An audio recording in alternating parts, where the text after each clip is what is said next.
আছে আল্লাহ 4টি। চলুন আমরা জেনে নিই। বিসমিল্লাহির রহমানির রহিম। কুল হুয়াল্লাহু আহাদ, বলো তিনি আল্লাহ এক। আল্লাহুস সামাদ, তিনি স্বয়ং সম্পূর্ণ। লাম ইয়ালিদ ওয়ালাম ইউলাদ, তিনি কারো থেকে জন্মগ্রহণ করেননি এবং তিনি কাউকে জন্ম দেননি। ওয়ালাম ইয়াকুল্লাহু কুফুয়ান আহাদ, তার সমতুল্য কেউ নেই। সূরা ইখলাসে পুরোটাই হচ্ছে তাওহীদের আলোচনা। তাওহীদ তথা আল্লাহ তাআলার একত্ববাদের বিষয়টি এই সূরাতে স্পষ্টভাবে আল্লাহ সুবহানাহু ওয়া তাআলা জানিয়ে দিয়েছেন।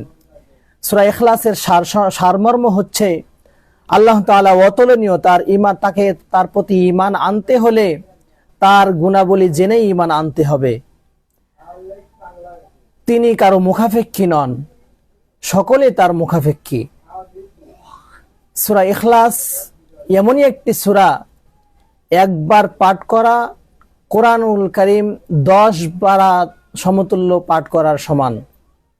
আমরা সহিহ মুসলিমের 811 নম্বর হাদিসে দেখতে পাই, আন আবি হুরায়রা রাদিয়াল্লাহু আনহু قال قال رسول الله صلى الله عليه وسلم أيعجز أحدكم أن يقرأ في ليلة ثلث القرآن قالوا كيف يقرأ قال قل هو الله أحد تعدل ثلث القرآن।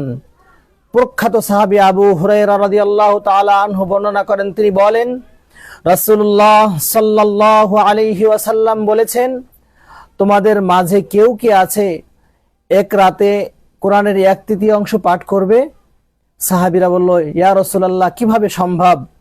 রাসূলুল্লাহ সাল্লাল্লাহু আলাইহি ওয়াসাল্লাম বললেন, কুল হুয়াল্লাহু আহাদ কোরআনের 1/3 সমান। সুবহানাল্লাহ।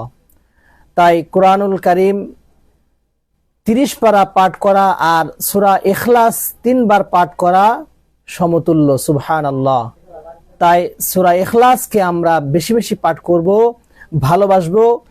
সহিহ মুসলিমের অন্য হাদিসে আমরা দেখতে পাই রাসূল সাল্লাল্লাহু আলাইহি ওয়াসাল্লাম বলেন যে সূরা ইখলাসকে ভালোবাসবে আল্লাহ সুবহানাহু ওয়া তাআলা তাকে ভালোবাসবেন।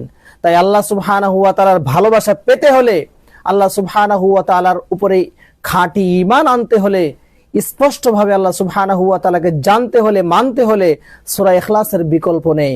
অতএব সূরা ইখলাস বেশি বেশি পাঠ করুন। আসুন আমরা সূরা ইখলাস বেশি বেশি পাঠ করি। আল্লাহ সুবহানাহু ওয়া তাআলা আমাদেরকে সেই তৌফিক দান করুন। আমিন। ওয়া আখির দাওয়ানা আনিল হামদুলিল্লাহি রাব্বিল আলামিন। ওয়া আসসালামু আলাইকুম ওয়া রাহমাতুল্লাহ।